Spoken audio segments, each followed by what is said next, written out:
Talking of relationships with umpires, Gat. we can't skip this without mentioning Faisalabad. No, you probably can't, but that's probably one of the few, I think, problems I did have. I got on well with a lot of umpires all around the world. I think it's, you know, what Simon was saying earlier, it's just as much up to the umpire. It's not about decision making, it's actually about them managing the game and the people on the park.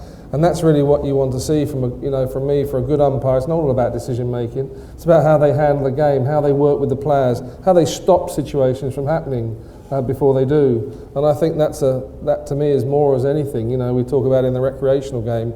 It's not necessarily all about decision making. It's about how you make the game enjoyable so somebody comes back and wants to play it again. And that's the same at first class level.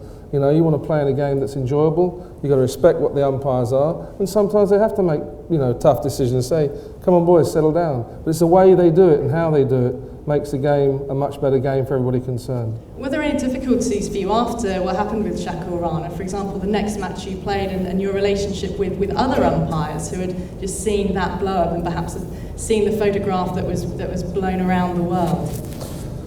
Well, I didn't have any problems with it with the next two umpires. We probably only had the best two umpires in the last match, funnily enough, for some strange reason. But you know, there was just, look, that was a period in time where we were sort of talking about having neutral umpires. I mean, even Imran Khan, the Pakistan captain, was talking about we should be having neutral umpires. We should be making the game something. Well, we were the only international game that didn't have neutral umpires in, I think.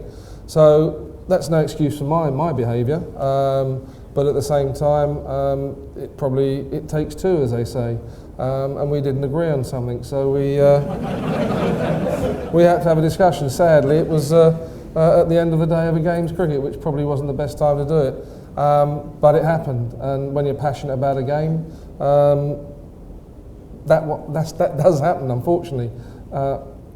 Gratefully, it hasn't happened on too many other occasions.